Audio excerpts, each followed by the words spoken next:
নেশাদার দ্রব্য পান করলে এমন একটা পাপ হয় যে পাপের দুনিয়াবি শাস্তি আছে। উল্লেখ্য যে মনে রাখবেন, 3 শ্রেণীর মানুষকে হত্যা করতে হয় যদিও তারা পরহেজগার। 3 শ্রেণীর মানুষকে হত্যা করতে হয় যদিও তারা পরহেজগার। 2 শ্রেণীর মানুষের বাঁচার পথ আছে, তবে 1 শ্রেণীর মানুষের বাঁচার পথ নেই। কেউ যদি বলে কোরআন মাজিদ মানি না, কেউ যদি বলে গাভীর দুধ হারাম, তাহলে তাকে হত্যা করতে হবে সরকারিভাবে। এর নাম মুরতাদ। এ ধর্মত্যাগী হয়েছে, একে হত্যা করতে হবে সরকারিভাবে। ফাঁসির মঞ্চে নিয়ে যাওয়া হয়েছে, ফাঁসটা গলায় দেওয়া হয়েছে টান টান। তখন বলছে আমার ভুল হয়েছে, আমার ভুল হয়েছে, আমি কথা ফিরিয়ে নিলাম। কোরআন মাজিদ আল্লাহর বিধান, তখন তার আর ফাঁসি হবে না, তাকে নামিয়ে নিতে হবে। 2 কেসাস, আমি আপনাকে হত্যা করেছি, আপনার বাপ মা আমাকে হত্যা করে নেবে।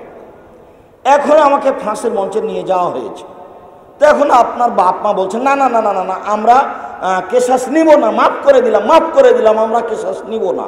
তাহলে আমাকে ফাঁসির মঞ্চ থেকে নামিয়ে নেওয়া হবে, কেননা আপনি মাফ করে দিয়েছেন। 3, বিবাহ করার পরে যদি যে জেনা করে তাহলেও তাকে হত্যা করতে হবে। একে বাঁচানোর পথ পৃথিবীতে নেই। বিবাহ করার পরে কোনো মহিলা কোনো পুরুষ যদি জেনা করে তাহলে তাকে দুনিয়াতে বাঁচানোর কোনো পথ নেই, কোনো পথই নেই। তাকে যদি বাঁচাতে হয় তাহলে আবার মুহাম্মদ সাল্লাল্লাহু আলাইহি সাল্লামকে দুনিয়াতে আসতে হবে, এসে বলতে হবে পৃথিবীর মানুষ শোনো, আমি মুহাম্মদ সাল্লাল্লাহু আলাইহি সাল্লাম বলছি, বিবাহ করার পরে যদি কেউ জেনা করে তাহলে তার ফাঁসি হবে না, তাকে ইট ঢেল পাথর দিয়ে মারতে হবে না, আমি ঘোষণা করে দিলাম।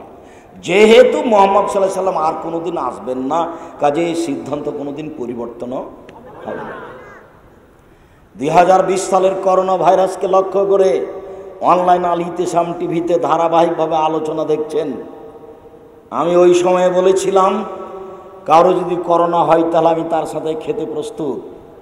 কেউ যদি করোনায় মারা যায় তাহলে তার গোসল দিতে আমি প্রস্তুত।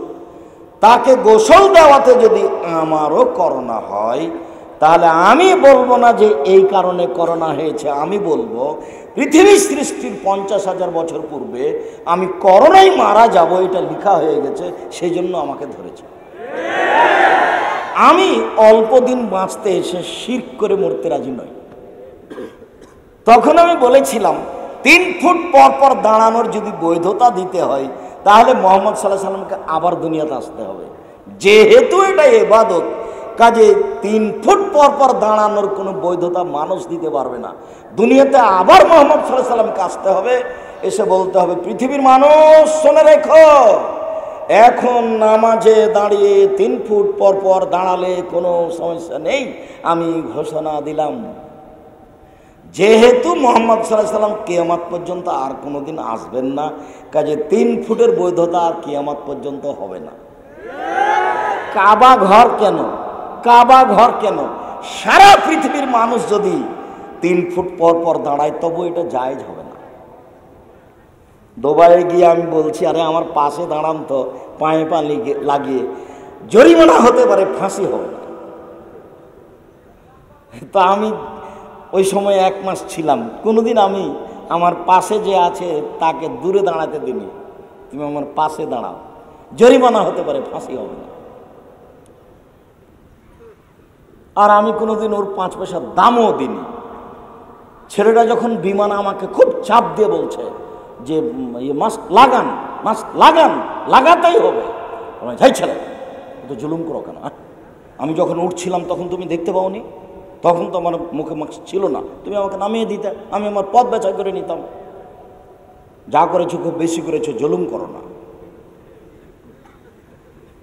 তখন দেখা যায় যে ওই ওর পক্ষে 2 একজন থাকে, গোটা বিমানের লোক আছে, সবই আমার সাথে আছে।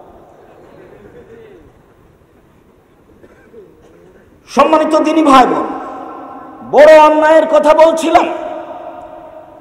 কেউ যদি জেনা করে ফেলে তাহলে তার দুনিয়াবী শাস্তি হচ্ছে তাকে ইট ঢেল পাথর দিয়ে মেরে ফেলে। আব্দুর রাজ্জাক সাহেব, যাদের ঘটে গেছে তাদের কি হবে? তাদের তো আর বিচার হচ্ছে না। আল্লাহর সাথে জড়িত পাপ তাকে চিন্তা করতে হবে না, দিনরাত কান্নাকাটি করলেই ক্ষমা হবে ইনশাআল্লাহ। এ তো মানুষের জমি জোর করে দখল করা হয়নি, এ তো মানুষকে অপমান করা হয়নি, এ তো একটা রিক্সাওয়ালাকে এক থাপ্পড় দিয়ে ভাড়া না দিয়ে তাকে বিদায় করা হয়নি। রিক্সাওয়ালাকে এক থাপ্পড় দিয়ে ভাড়া না দিয়ে বিদায় করে দিলে এটা আর ক্ষমা হবে না। ব্যাংকে লোন নিয়ে বাড়ি করবেন না, ব্যবসা করবেন না। ব্যাংকে লোন নিয়ে বাড়ি করবেন না, ব্যবসা করবেন না। লোন নিয়ে বাড়ি করে চলে গেলেন, এটা আপনার জানা যায় হবে না। জান্নাত তো বহুদূরের কথা, জানা যায় নেই, আপনার জানা যায় হবে না। আমি বলেছি, আমার পরামর্শ নেন ভালো হবে। আমি বলেছি চকলেট দিয়ে ব্যবসা করেন 5 বছর, তাহলে লোন দেওয়া লাগবে না। 3 বছর কলার ব্যবসা করেন, লোন নেওয়া লাগবে না। 5 বছর কাপড়ের ব্যবসা করেন, লোন নেওয়া লাগবে না। ধনী হতে সময় লাগবে 25 থেকে 30 বছর। আপনি একদিনই কলিকাতায় হিরোইন কিনলেন, ঢাকায় বিক্রি করলেন, কোটি টাকার আছে, এটা হবে? লোন খুব খারাপ জিনিস। আল্লাহ রাসূল বলছেন যে শহীদ হয়ে গেলে সব পাপ ক্ষমা, তবে যেটা কর্জ ঋণ নিয়েছে সেটা ক্ষমা হবে না। 4 শ্রেণীর মানুষের কবরের শাস্তি হয় না। চট করে মাথায় কথাটা আসলে বলে রাখি। 1, জুমার দিন মারা গেলে কবরের শাস্তি হয় না। 2, শহীদ হলে কবরের শাস্তি হয় না। 3, পেট ব্যথায় মারা গেলে কবরের শাস্তি হয় না। 4, সূরা মুলক নিয়মিত পড়ে রাতে ঘুমালে কবরের শাস্তি হবে না। এই 4টার 3টাই কঠিন, উপরের 3টে। তার মানে আপনি জুমার দিন মারা যাবেন কিনা আপনি বলতে পারবেন তো, ওটা গেল। আপনি শহীদ হবেন কিনা, কোনটা যে শহীদ, এদেশের মাটিতে সবাই শহীদ, হিন্দু মুসলমান বলতে। এখন কে যে শহীদ তা তো বলা যায় না, কাজেই কবরের শাস্তি মাফ হবে এটা বলতে পারছি না। 3, পেট ব্যথায় মারা গেলে কবরের শাস্তি হবে না। আমিও পেট ব্যথায় মারা গেলাম, তো এই যেটা কোন ব্যথা আমি এটা ঠিক বলতে পারছি না। 4, সূরা মুলক 30 আয়াত, খুব সহজ। রাতে পড়ে শুইবেন, এশার সালাতের পরে এসে পড়ে নেবেন, তারপরে শুয়ে যাবেন। ডান কাতে শুইবেন, সবসময়তে পা পূর্ব দিকে না পশ্চিম দিকে এটার বিবেচনা নেই। শুধুমাত্র পেশাব পায়খানাতে কেবলার দিকে মুখ করে বসতে হয় না। আর ঘুমানোর সময়তে পা কোন দিকে থাকবে, মাথা কোন দিকে থাকবে, এটা হিসাব নেই। ঘুমানোর সময়তে সুন্নাত হলো ডান কাতে। বুঝাতে পারলাম না? ঘুমানোর সময় সুন্নাত কিভাবে ঢুকে গেল? আরে শোনো, পশ্চিম দিকে পা করে শুয়ো না। বগুড়াতে কোথায় একদিন প্রোগ্রামে গেছিলাম, এক লোক বলছে এসে যে এই যে পূর্ব দিকে পা করে পশ্চিম দিকে পা করে শুয়ে আছে, বক্তব্য শুনবো না, তাই বলছে আমাকে। দেখেন তো তার আকীদা কেমন। অথচ স্বর বিধান হলো ডান কাত, পা কোন দিকে আছে সেটা নয়। আর পেশাব পায়খানার বিধান হলো কেবলামুখী হওয়া যাবে না। একটা আর একটাতে ঢুকে গেছে, তার নাম বাংলাদেশ। ধর্ম ইসলাম সৌদি আরব থেকে বের হয়ে ইরাকে ঢুকেছে, ইরাক থেকে বের হয়ে ইরানে ঢুকেছে, ইরান থেকে বের হয়ে ভারত, বাংলাদেশ, পাকিস্তানে এসেছে। আস্তে আস্তে উল্টে গেছে। তাই তো মুকসেদুল মুমিনিনে লেখক লিখলেন হেডলাইন যে অবিবাহিত ছেলে মেয়ের পড়া নিষেধ। এখন অবিবাহিত ছেলে মেয়ে দেখে, কি রে কি আছে লিখা, একটু দেখতো। সবাই দেখে। মিথ্যা কথা দিয়ে পরিপূর্ণ, হেডলাইনই ভুল। তো এখন ওখানে লেখা আছে সফরের পূর্বে স্ত্রী মিলন হলে ছেলে ভ্যাংচা হয়, ভরা পেটে স্ত্রী মিলন হলে ছেলে টেরা হয়, চন্দ্র সূর্য গ্রহণের সময় স্ত্রী মিলন হলে ছেলে কানা হয়। এইভাবে একবারে পুরো আলোচনা লিখে রেখেছে। আল্লাহর হস্তে, আল্লাহর কসম, আল্লাহে, আল্লাহর কসম, আল্লাহে, আল্লাহর কসম। এই হেডলাইনের শুরু থেকে শেষ পর্যন্ত একটা কথাও সত্য নয়। সবই আল্লাহর আদেশের, আল্লাহর আইনের, আল্লাহর হুকুমের বিরোধী, কোরআন মাজিদের বিরোধী। কোরআন মাজিদে আল্লাহ বলছেন নিসাউকুম হারসুন লাকুম ফাতু হারসাকুম। পৃথিবীর মানুষ তোমাদের স্ত্রী, তোমাদের ক্ষেত। পৃথিবীর মানুষ তোমাদের স্ত্রী, তোমাদের জমি। পৃথিবীর মানুষ তোমাদের স্ত্রী, তোমাদের ক্ষেত। পৃথিবীর মানুষ তোমাদের স্ত্রী, তোমাদের জমি। ফাতু হারসাকুম, তোমরা তোমাদের জমিতে আসো, তোমাদের খেতে আসো, তোমাদের ইচ্ছে মতো। সকালেই কি, বিকালেই কি, দুপুরেই কি, ভরা পেটেই কি, চন্দ্রগ্রহণ লাগলেই কি আর না লাগলেই কি। সম্মানিত দিনী ভাই বোন, ধর্ম বিকৃত আছে পৃথিবীতে। পরিবেশ দুর্বল হবে এমন কিছু করতে হবে না আবেগে, আর আপনাকে আমার কথার সাথে সাড়া দিতে হবে না। আর খুব ভদ্রতা বজায় রাখতে হবে, এই জন্য যে জনগণ অনেক বেশি, যেভাবে তারা ব্যবস্থাপনা নিয়েছিল তাদের একবারে নাগালের অনেক বেশি হয়ে গেছে। কাজে আপনারা যদি নিজেরা ধৈর্যের পরিচয় না দেন তাহলে পরিবেশ কন্ট্রোল হবে না। আর আপনাকে আমি বারবার বলে থাকি, আমি নির্বাচন করতে আসিনি, আমি এসেছি আপনাকে পরকালমুখী করার জন্য। যেহেতু আপনি আমাকে ভালোবাসেন আর আমি আপনাকে ভালোবাসি, তাহলে এই ভালোবাসাটুকু অল্প সময়ের জন্য বজায় রাখার চেষ্টা করুন। ভালো হবে। আপনি আমার দিনী ভাই, আপনি আমার দিনী বোন, আপনাকে আমি যেভাবেই কঠিনভাবে বলি আপনাকে আমি কোনো সময় উপেক্ষা করিনি। এটা বক্তব্যের গতি, কণ্ঠস্বরে বক্তব্য জায়েজ নয়। 32 বছর থেকে বলছি, কণ্ঠস্বরে বক্তব্য জায়েজ নয়। বক্তব্য কেমন হবে? এই যা খাতাবা, যখন আল্লাহ রাসূল বক্তব্য দিতেন, অহমারা তাই না, দুই চোখ লাল হয়ে যেত, অস্মিতা গাজাবু, রাগ বেশি হয়ে যেত, ওয়ালা সৌত, কণ্ঠ উঁচু হয়ে যেত, কান্না মন জোরো যায়, যেন তিনি সৈন্যদলকে ধমক দেখাচ্ছেন। এইভাবে তিনি বক্তব্য দিতেন। বক্তব্যের গতি ছিল ভিন্ন। সেটা কিভাবে কণ্ঠস্বরে কি কি যে বললো। আর কণ্ঠস্বরে বক্তব্য দিলে অনেক মিথ্যা কথা, কথার মধ্যে কথা লাগাতে হবে, নইলে সুর টিকবে না। সম্মানিত দিনী ভাই বোন, বলছিলাম নেশাদার দ্রব্য পান করলে দুনিয়াবি শাস্তি হয় ৮০ লাঠি, পরকালে জাহান্নামও হতে পারে, জান্নাতও হতে পারে। মহান আল্লাহ বলেন, ইয়াসআলুনাকা আনিল খামরি ওয়াল মাইসির, আপনাকে জিজ্ঞাসা করে মানুষ মদ সম্পর্কে আর জুয়া সম্পর্কে। আপনি বলুন, মদ এবং জুয়া দুটাই মহাপাপের কাজ। মদ খেলেও মহাপাপ হবে, জুয়া খেললেও মহাপাপ হবে। প্রত্যেক যেই খেলাতে টাকার হার জিত রয়েছে সেটাই হলো জুয়া। আমরা যেটাকে এদেশে জুয়া বুঝি, সেটা পৃথিবীর বিভিন্ন প্রান্তে যারা যেটাকে জুয়া বুঝে, সেটা প্রত্যেক যেই খেলাতে টাকার হার জিত রয়েছে সেটাই জুয়া। আন্তর্জাতিক ফুটবল খেলা বড় জুয়া, আন্তর্জাতিক ক্রিকেট খেলা বড় জুয়া। আমি তোমাকে দেখেছি পাড়ার বাইরে বিশাল এক ফেস্টন লাগিয়ে রেখেছ, আর তোমাদের বাড়িতে একটা পতাকা দিয়েছ, তোমার বাপ পাকিস্তানের পক্ষে তাই পাকিস্তানের পতাকা আছে, আর তুমি ব্রাজিলের পক্ষে তাই ব্রাজিলের পতাকা। বাপের বাড়িতে দুইটা পতাকা একসাথে চলছে। পাগল হয়ে গেছে বাপ বেটা, গরু ছাগল হয়ে গেছে কখন কখন। বোকা ছেলে, তুমি ব্রাজিলের পতাকা বাড়ির উপরে চাপাও, তোমাকে যদি ব্রাজিল পায় তো পায়খানা টয়লেট থেকে এক বালতি পায়খানা নিয়ে তোমার মাথায় ঢেলে দেবে। ও হলো ইহুদি, ও হলো খ্রিস্টান, তোমার মুখে লাথি মারাই তার কাজ।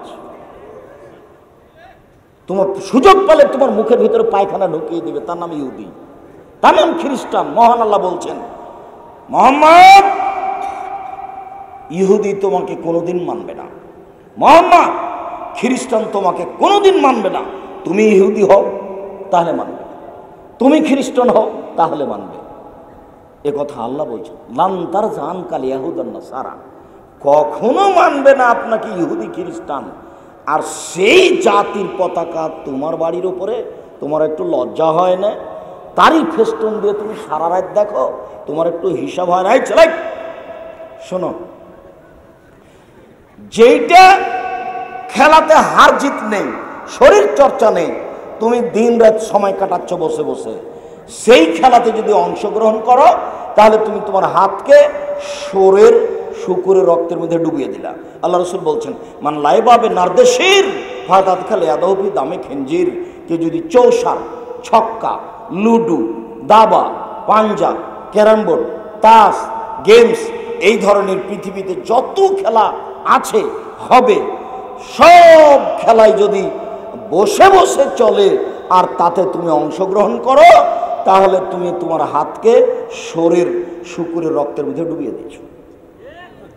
আর এই ছেলে, তোমার মায়ের স্বভাবের কথা একটু বলে যাই। তোমার মা তোমার ছোট ভাইকে তোমার মা গেমস খেলা দেখায়, মোবাইল দিয়ে দেয় তোমার মা, আর তোমার মা আছে কোনটা এ নিয়ে টিভিতে, স্টার জালসা নিয়ে। বলো তোমার মা বেশি খারাপ না তোমার বাপ বেশি খারাপ? না, ওর বাপ বেশি খারাপ। এই বউকে বুঝাতে হবে, নাহলে তালাক দিতে হবে। অযথা সৌদি আরবে থাকে, রাগ করে বউকে তালাক দিয়ে দিয়েছে, এক বৈঠকে 3 তালাক দিয়ে 2 জন 2 জায়গাতে কান্নাকাটি করছে। আরে চোখের সামনে বউ স্টার জালসা নিয়ে বসে আছে, কাপুরুষের বেটা কাপুরুষ, তোমার চোখের সামনে চলে কি করে? কে বলেছে তুমি পুরুষ? আপনার মতো লোককে যদি পুরুষ অস্বীকার না করতে পারি তাহলে আমি বক্তব্য দিব না। কিসের আপনি পুরুষ? আপনার জানা সত্ত্বে আপনার চোখের সামনে আপনার বউ স্টার জালসা নিয়ে বসে থাকে, আর আপনি বলছেন আমি মুসলমান, তাহাজ্জুদ পড়েন, হুয়া কুয়া বাড়ি। হুয়া কুয়া মানে প্রায় মানুষই ভালো না, এটা আমার পূর্বের ধারণা। এরপরেও নিজেকে খাটো করে 2 দিন বাঁচার প্রয়োজন নেই। পরিবারের আপনি মালিক, পরিবারের পর শক্ত হয়ে বসবাস করবেন, শক্ত মজবুত হয়ে। তাহাজ্জুদ পড়েন, এটাও করেন, এটা করলেন না, তাহাজ্জুদ পড়লেন না, তো পড়লেন তখন আর কোনো কাজ হবে না। তাহাজ্জুদ দিয়ে সফল হওয়া যাবে না বিচারের মাঠে, আপনার বিচার কঠিন হবে। আপনি আপনি দায়িত্বশীল, বিচারের মাঠে আপনাকে জবাবদিহি হতে হবে। মহান আল্লাহ বলেন, পৃথিবীর মানুষ জুয়া খেলিও না, মদ খায়ও না, মূর্তির আস্তানায় যায়ও না, লটারি ক্রয় করো না, এটা শয়তানের কাজ, মহাপাপ। লটারি ক্রয় করা যদি লেগে যায় 40 লক্ষ টাকা, এই বলে যদি আপনি 20 টাকা দিয়ে লটারি কিনেন, তো 1 থাপ্পড় দিয়ে মুসা আলাইহিস সালাম মরা পর্যন্ত কান্নাকাটি করেছেন, আল্লাহ আমি 1 থাপ্পড় দিয়ে মানুষকে মেরে দিয়েছি, আল্লাহ তুমি আমাকে মাফ করো, আল্লাহ তুমি আমাকে মাফ করো, আল্লাহ তুমি আমাকে মাফ করো। সারা জীবন মাপ চাইতে থাকলেন। বিচারের মাঠে যখন আমরা যাব তার কাছে গিয়ে বলবো, আপনি তো খুব ক্ষমতাধর নবী, আল্লাহ আপনার সাথে কথা বলেছেন, আপনি কত সম্মানী মানুষ, আমরা বিপদে পড়েছি, আমাদের একটু বিপদ থেকে উদ্ধার করেন। তখন তিনি বলবেন, না না না না না না, আমি একটা মানুষকে এক থাপড় দিয়ে মেরেছিলাম, আমার যে কি হয় তা আমি নিজেই বুঝি না, আবার তোমরা যাও যাও যাও যাও। এভাবে মুসা আলাইহিস সালাম বলবেন। তো মুসা আলাইহিস সালাম 1 থাপ্পড় মেরে একটা লোককে মারা যেমন পাপ, 20 টাকা দিয়ে লটারি ক্রয় করা তেমন পাপ, দুটাই মহাপাপ। কথা মনে হয় বোঝাতে পারিনি, দুটাই মহাপাপ। জীবনে কোনোদিন লটারি ক্রয় করবেন না। সম্মানিত দিনী ভাই বোন, আপনাকে আমি স্পষ্ট করার জন্য তাড়াতাড়ি একটা কথা বলি। 1, আল্লাহর নবী বললেন মদ খায়ও না, মদ হলো পাপের মা। 2, আল্লাহর নবী বললেন মদ খায়ও না, মদ হলো পাপের মাথা। আল্লাহ রাসূল বললেন মদ নেশাদার দ্রব্য পান করো না, নেশাদার দ্রব্য পান করা হলো পাপের চাবি। 3টে, 1 পাপের মা, 2 পাপের মাথা, 3 পাপের চাবি। তো 3টে কথার সমন্বয় কি? চাবি দিয়ে তালা খুলে দিলে ভিতরে সব কিছু দেখতে পাবেন। পাপের মা মানে এটা আসল, এটা হয়ে গেলে সব হয়ে যাবে। তার মানে মদ খেলেও মাকেও গালি দিবে, বউকে গালি দিবে, একই রকম। বউয়ের সাথে অন্যায় করতে চাইবে, মায়ের সাথে অন্যায় করতে চাইবে, কেন? তার এখন আর বিবেক নেই, বিবেক কাজ করে না। এই জন্য আল্লাহ রাসূল বলছেন এই পাপের মা, এ হলো পাপের মাথা, এ হলো পাপের চাবি। খুব খারাপ জিনিস। পৃথিবীর কোনো পাপকে এভাবে আল্লাহ রাসূল উল্লেখ করেননি যে না, যদি বিবাহের আগে হয় 80 লাঠি, যদি পরে হয় তাহলে ইট পাথর দিয়ে হত্যা, চুরি হাত কাটানো, এভাবে নেই। সুদ খেয়েছে তোবা করো, ঘুষ দিয়েছে তোবা করো, জেনা করেছে তোবা করো, মানুষকে মেরেছে হাত ধরে ক্ষমা নাও। কিন্তু এইভাবে বলেননি যে এটা পাপের মাথা, এটা পাপের মা, এটা পাপের চাবি। কোনো পাপের সাথে এই ভাষা নেই। আমি মনে হয় ভালো করে কথা বুঝাতে পারি না। কথা কি স্পষ্ট হয়? তার মানে অন্য কোনো পাপের সাথে এরকম ভাষা নেই। আপনি অবাক হবেন। আরো দেখেন, রাসূল সাল্লাল্লাহু আলাইহি সাল্লাম বলেন মান শারবাল খামরা, পৃথিবীর মানুষ শুনে রেখো, কেউ যদি নেশাদার দ্রব্য পান করে তাহলে লামিয়ার জাল্লাহু আনহু আরবাইনা লাইলা, 40 দিন আল্লাহ তার দিকে হবে না, ও আল্লাহকে নিজের দিকে করতে পারবে না। এমন কোনো পাপ নাই। সুদ খাওয়া তো মহাপাপ। রাসূল সাল্লাল্লাহু আলাইহি ওয়াসাল্লাম বলছেন, কেউ যদি জেনে শুনে 1 টাকা সুদ খায়, 36 বার জেনা করে যত পাপ হবে, 1 টাকা সুদ খেলে তার চেয়ে বেশি পাপ হবে। রাসূল সাল্লাল্লাহু আলাইহি ওয়াসাল্লাম বলছেন, সুদের পাপের 70টি ভাগ রয়েছে। ছোট ভাগ হলো মার সাথে জেনা করলে যেমন পাপ হয়। রাসূল সাল্লাল্লাহু আলাইহি ওয়াসাল্লাম বলছেন, কেউ যদি সুদ খায় তাহলে তাকে রক্তের নদীতে ফেলে দিয়ে 5 থেকে পাথর মেরে তার মুখখানাকে ভেঙে চৌচির করে দেওয়া হবে। সুদ খাওয়া মহাপাপ। এরপরেও আল্লাহ রাসূল বলেননি যে 40 দিন আল্লাহকে ও নিজের দিকে করতে পারবেন না। সুদ খেয়েছে সকালে, বিকেলে বলছে আল্লাহ আমার ভুল হয়ে গেছে, আমি সুদের লেনদেন বাদ দিলাম, তুমি আমাকে মাফ করো। তখন আল্লাহ বলবেন করলাম। আর আপনি নেশাদার দ্রব্য পান করেন, বলতে থাকেন 40 দিন পরে, অবাক পাপ। আবার শুনুন, রাসূল সাল্লাল্লাহু আলাইহি সাল্লাম বলছেন, মান শারবাল খামরা লাম তুকবাল্লাহু সালাতুন আরবাইনা সাবাহা। কেউ যদি নেশাদার দ্রব্য পান করে 40 দিন তার নামাজ কবুল হবে না, সালাত কবুল হবে। বিড়ি, তামাক, জর্দা, সিগারেট, গোল নেশাদার দ্রব্য। এখান থেকে কান ধরতে আমি এমনি বলছি, ওটা আমি বলিনি। এখান থেকে কান ধরার মতো করে তোবা করে উঠতে হবে, আস্তাগফিরুল্লাহ বলে, জিন্দেগি তার কোনোদিন বিড়ি মুখে দিব না। বিড়ি ছেড়ে দিতে পারে গরু ছাগল না মানুষ পারে? আপনি আগেকার কথা খুব ভালো করে ধরতে পারেননি। আল্লাহ কিন্তু মানুষকে গরু ছাগল বলেননি, বলেছেন গরু ছাগলের মতো। আল্লাহ মানুষকে কুকুর সিরগাল বলেননি, কি বলেছেন? কুকুর সিরগালের মতো। কেন? কুকুর সিরগাল কোনোদিনই তার নীতিকে পরিবর্তন করতে পারবে না, কিন্তু মানুষ কি করতে পারে? পারে।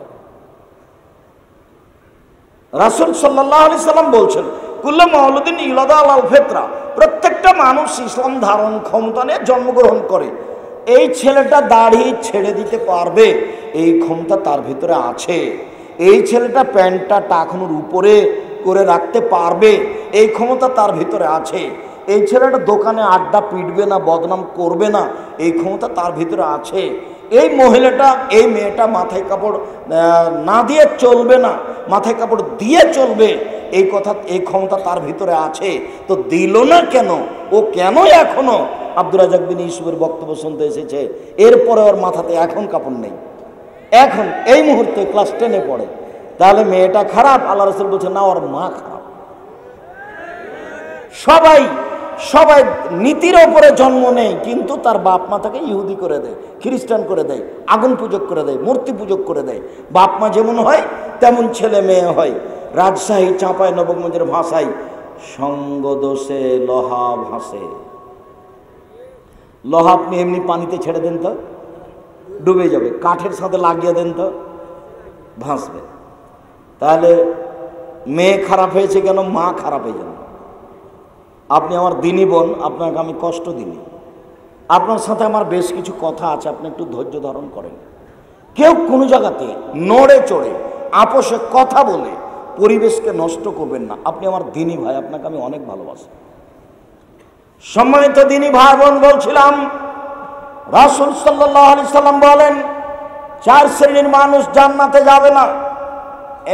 1, মদমিনুল খামর, যারা নিয়মিত বিড়ি, তামাক, জর্দা, সিগারেট, গোল নেশাদার দ্রব্য পান করে খায়, তারা জান্নাতে যাবে না। 2, আকুন, যারা বাপ মাকে মানে না, তারা জান্নাতে যাবে না। 3, কম্মার, যারা জুয়া খেলে, তারা জান্নাতে যাবে না। 4, যারা নিয়মিত নেশাদার দ্রব্য পান করে, তারা জান্নাতে যাবে না। 1, বাপ মাকে মানে না। 2, জুয়া খেলে। 3, খোটা দেয়। 4, নেশাদার দ্রব্য পান করে। সিরিয়াল তখন একটু উলটপালট হয়েছে। আমি একটা জিনিসে খুব অবাক হই যে এইটা কেন, তা আমার বুঝি যে এটা আসলে অন্তরের সাথে জড়িত পাপ। সেই জন্য খোটা দেওয়া, গরিব মানুষটা কালকে আপনাকে বলল যে ভাইজান আপনি তো আমাদের গ্রামের ধনী মানুষ, সবাইকে দিয়ে থাকেন, আমি তো গরিব মানুষ, আমাকে 20,000 টাকা দেন, আমি একটা ভ্যান কিনবো, দিয়ে ওতে আমি রুজি করব। তা আপনি বললেন আচ্ছা ঠিক আছে যা 20,000 টাকা নিয়ে যা। ও নিয়ে গেছে, একটা ভ্যান তৈরি করেছে।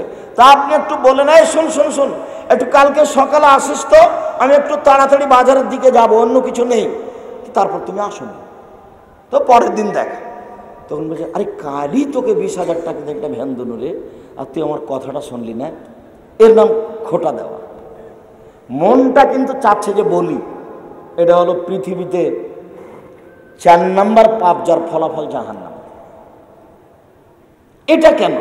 এটা এজন্য যে মনে চাচ্ছে ওকে বলি একটু, এই বোকা বেয়াদব, কালকে তোকে টাকা দিলাম 20,000 একটা ভ্যান কিনতে, আর আমি দেখলাম তুই আসলি না।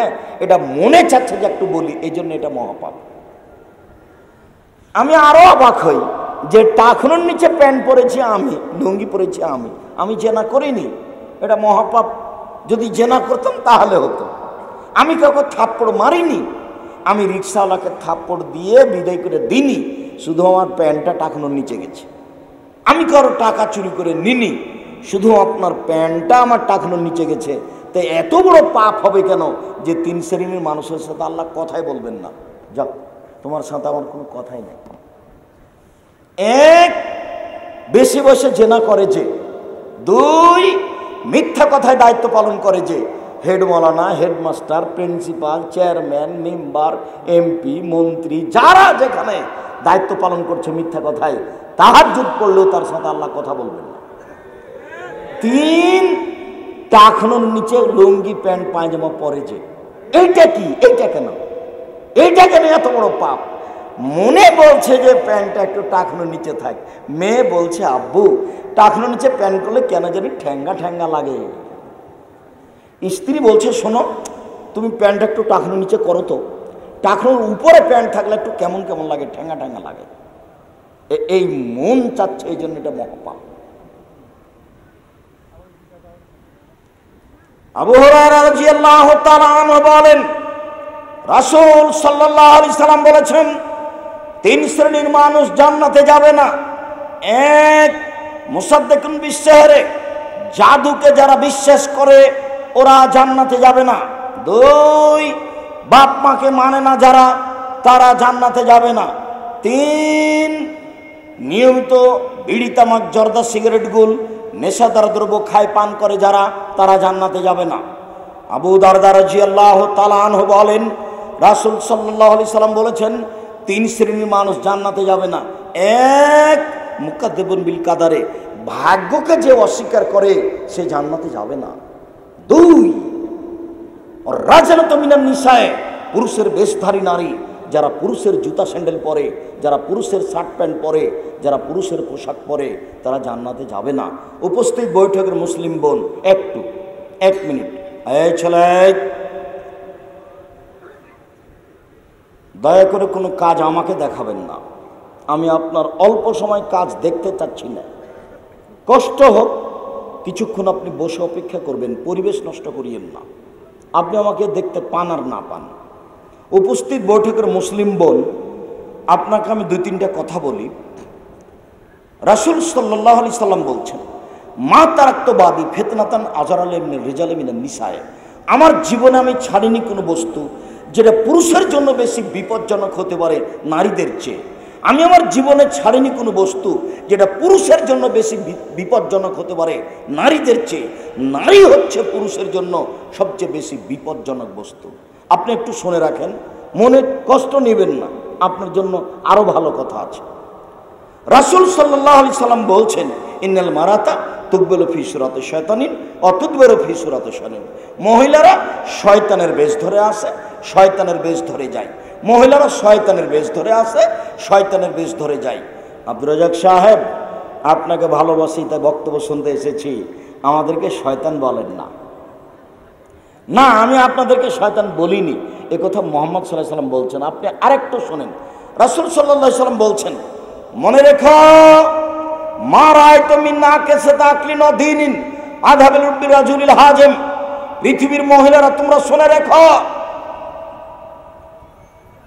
বুদ্ধি কম, বিবেক কম, এরপরেও মানুষের বুদ্ধি বিবেককে ধ্বংস করতে পারে। তোমাদের চেয়ে কেউ আমি কাউকে দেখি না। তোমরা এমন জাতি যে বুদ্ধিমানের বুদ্ধিকে নষ্ট করতে পারো। তোমরা এমন জাতি যে বুদ্ধিমানের বুদ্ধিকে নষ্ট করতে পারো।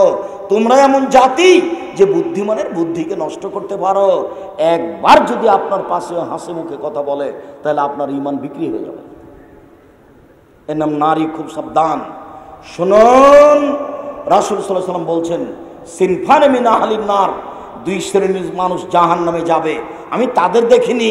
দুই শ্রেণীর মানুষ জাহান্নামে যাবে, আমি তাদের দেখিনি। এক মাহুম সিয়াতুন, এক শ্রেণীর মানুষ যাদের হাতে থাকবে লাঠি, গাভীর লেজের মতো, একদিক মোটা একদিক চিকন, এ দিয়ে তারা মানুষকে মারবে, এরা জাহান্নামে যাবে। দুই নিসাউন, মহিলা, কাসিয়াতুন, কাপড় পরে থাকে, আর এতুন, উলঙ্গ। মনে হচ্ছে আল্লাহ রাসূল দেখে দেখে বলছেন। ভাইজান আপনি কষ্ট পাচ্ছেন, মনে হচ্ছে আপনার স্ত্রীকে দেখে দেখে বলছেন। আপনার স্ত্রী বসে আছে এখানে, ছোট ব্লাউজ পরে আছে, পেট দেখা যাচ্ছে, আমি দায়ী না আপনি দায়ী। আপনার মেয়ে এখানে বসে আছে, ক্লাস 10-এ পড়ে, মাথায় কাপড় নেই, এখন আমি দায়ী নই। আমাকে দায়ী করিয়েন না, আপনাকে আমি অনেক ভালোবাসি। নিসাউন, মহিলা, কাসিয়াতুন, কাপড় পরে থাকে, আর এতুন, উলঙ্গ। মমিলাতুন, ওরা পুরুষকে নিজের দিকে আকৃষ্ট করে। মায়েলাতুন, ওরা নিজেরা আকৃষ্ট হয়। লায়াত খুললাম জান্না, এরা জান্নাতে যাবে না, জান্নাতে যাবে না, যাবে না। ওলা ইয়াজিদুনা রিহাহা, এরা জান্নাতের গন্ধ পাবে না। ফেনে রিহা লা তুজাদু মিন মাসিরাতি কাদা ওয়া কাদা, এই জান্নাতের গন্ধ 1 বছরের দূরত্ব পথ থেকে পাওয়া যায়। উপস্থিত বৈঠকের মুসলিম বোন, আপনাকে সতর্ক করে সান্ত্বনা দেওয়ার জন্য বলছি, আপনাকে আমি শয়তানের সাথে তুলনা দিইনি, আপনাকে আমি জাহান্নামী ঘোষণা করিনি। জান্নাত মানুষের জন্য তৈরি করা হয়েছে। আপনাকে আমি মনে করি খাদিজার মতো, আপনাকে আমি মনে করি আয়েশার মতো। 1 মিনিট দেখবেন, এদিকে দেখেন, 1 মিনিট দেখবেন, এদিকে দেখেন। জিবরাইল আল্লাহ রাসূলের কাছে আসলেন। জিবরাইল এসে বলছেন আল্লাহ রাসূলকে, হাজি খাদিজা, ওই যে ওই যে ওই যে ওই যে খাদিজা, ওই যে মা হায়ানাউন, তার সাথে একটা পাত্র আছে, ফিহে এদামুন তম, ওই পাত্রে আছে তরকারি, ওই পাত্রে আছে খাদ্য, ওই পাত্রে আছে তরকারি, ওই পাত্রে আছে খাদ্য। এই যে আতাতকা, যখন আপনার কাছে চলে আসবে মুহাম্মদ, ফাকরা আলাইহা সালাম মিন রাব্বিহা মিন্নি, আপনি তাকে বলেন, খাদিজা আল্লাহ তোমাকে সালাম দিয়েছে। আপনি একটু বলেন, খাদিজা জিবরাইল তোমাকে সালাম দিয়েছে। আবার একটু বলেন, খাদিজা তোমার জন্য জান্নাতে একটা হীরা মুক্তা মাণিক্য দিয়ে ঘর তৈরি করা হয়েছে, যেখানে কোনো হইচই নেই। খাদিজা মহিলা মানুষ নয়? খাদিজা মহিলা মানুষ তো। তা আল্লাহ রাসূল যে বললেন যে শয়তানের বেশ ধরে আসে, শয়তানের বেশ ধরে যায়, মহিলারা শয়তানের বেশ ধরে আসে, শয়তানের বেশ ধরে যায়। তা আল্লাহর নবী কি খাদিজাকে এভাবে বললেন? অবশ্যই না। অবশ্য আপনাকে আমি এই কথা বলিনি, আপনি আজ থেকে ভালো হয়ে যান। 1 মিনিট, আর 1 মিনিট দেখেন, আল্লাহ নবী বলছেন, আয়েশা তোমাকে জিবরাইল সালাম দিল।